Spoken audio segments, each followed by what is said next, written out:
ज्येष्ठ गायिका आशा भोसले यांनी आज अखेरचा श्वास घेतलाय। हिंदी, मराठीसह विविध भारतीय भाषांमधील हजारो गाण्यांमधून त्यांनी रसिकांच्या मनावर अधिराज्य गाजवलं होतं। त्याच आशा भोसले त्यांच्या आईवडील आणि भावंडांसह कोल्हापुरातील एका भाड्याच्या खोलीत राहायला होत्या। 1940 सालच्या आसपास वयाच्या 8व्या वर्षी त्या कोल्हापुरातल्या गायन समाज देवल क्लबच्या समोर असलेल्या कारेकर यांच्या घरामध्ये राहायला होत्या। त्यांचं प्राथमिक आणि माध्यमिक शिक्षण जवळच असलेल्या विद्यापीठ हायस्कूलमध्ये झालं। जवळपास 7 ते 8 वर्ष त्या कोल्हापूरमध्ये होत्या आणि याबाबतच माहिती देतानाचा एक एक्सक्लुझिव्ह व्हिडिओ पुढारी न्यूजच्या हाती लागलाय। पाहूयात। प्रख्यात ज्येष्ठ गायिका आशा भोसले यांचं आज निधन झालंय। त्या 93 वर्षांच्या होत्या। आशा भोसले यांच्या निधनाने साऱ्या जगात एक शोककळा पसरली आहे आणि एकूणच संगीत क्षेत्रात देखील त्यांच्या आठवणी जागृत झालेत। तर कोल्हापुरामध्ये त्यांचं बालपण गेलं। आज आपण त्या ज्या घरामध्ये भाड्याने राहायच्या, त्यांचं पूर्ण कुटुंब जिथे राहायचं त्या ठिकाणी आहोत आणि या निमित्ताने आशा भोसले यांच्या बालवयातील, त्यांच्या शालेय वयातील नेमक्या आठवणी काय आहेत, त्यांचं कोल्हापुरातलं बालपण कुठे कुठे गेलं, त्यांच्या आवडीच्या कोणकोणत्या गोष्टी होत्या, जागा होत्या, हे सगळं आपण जाणून घेणार आहोत। चला तर पाहूयात। आपण खरी कॉर्नर येथील त्या भाड्याच्या घरात राहत असलेली ही जागा, हे जे आपण माझ्या मागे घर पाहताय, हे कारेकर यांचं घर आहे। सूर्यकांत कारेकर यांच्या घरामध्ये त्या जेव्हा 8 वर्षाच्या होत्या तेव्हा त्यांचं सारं कुटुंब इकडे कोल्हापुरामध्ये आलं आणि या ठिकाणी त्या राहायला आल्या। इथे राहायला येण्यापूर्वी खरी कॉर्नर येथील एका घरामध्ये त्या राहत होत्या आणि घरची परिस्थिती इतकी जेमतेम आणि गरिबीची होती की 16 रुपये भाडं जे आहे ते सुद्धा दीनानाथ मंगेशकर यांना परवडणारं नव्हतं आणि त्यामुळे त्यांनी माई यांच्यासोबत सगळ्या या भावंडांना घेऊन ते या कारेकरांच्या घरामध्ये राहायला आले।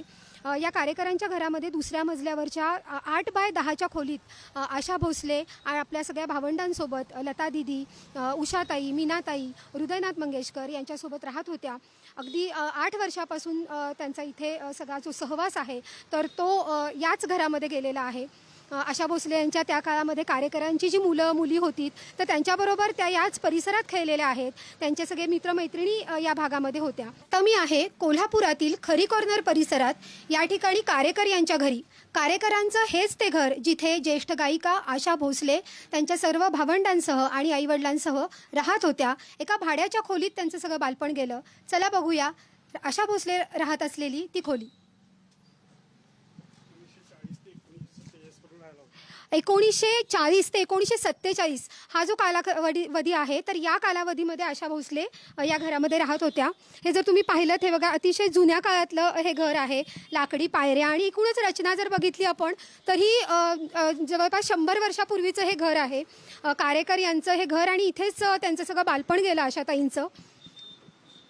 तर हे 2 मजली घर आहे आणि या पत्र्याचं शेडवरती जे जिना जातोय तर इकडून आपण जाऊयात। आशाताई 8 वर्षाच्या होत्या जेव्हा त्या या घरामध्ये राहायला आल्या। भक्तिसेवा विद्यापीठ हायस्कूलमध्ये त्यांनी शाळेमध्ये प्रवेश घेतला आणि इथून त्या शाळेत जायच्या। कारेकरांच्या मुलांसोबतच त्यांचं सगळे बालवयातील खेळ त्या खेळल्या आहेत आणि चला जाऊया आपण त्यांच्या खोलीमध्ये।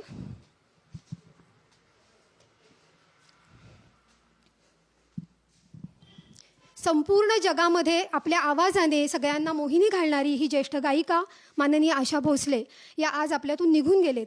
पण त्यांचं बालपण ज्या खोलीत गेलं ती ही खोली आहे कोल्हापुरातील खरी कॉर्नर परिसरातील कारेकर यांच्या घरातील।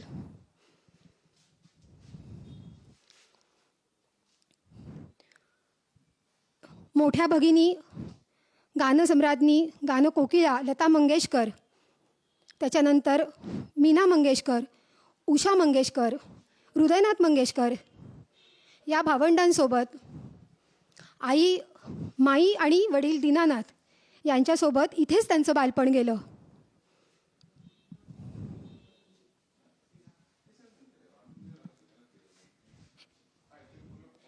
एक छान आठवण आहे आशा ताईंची आणि हृदयनाथ मंगेशकर यांची। तर इथून जवळच मिरजकर तिकटी हा परिसर आहे। तिथे एक आईस्क्रीमवाला यायचा। तर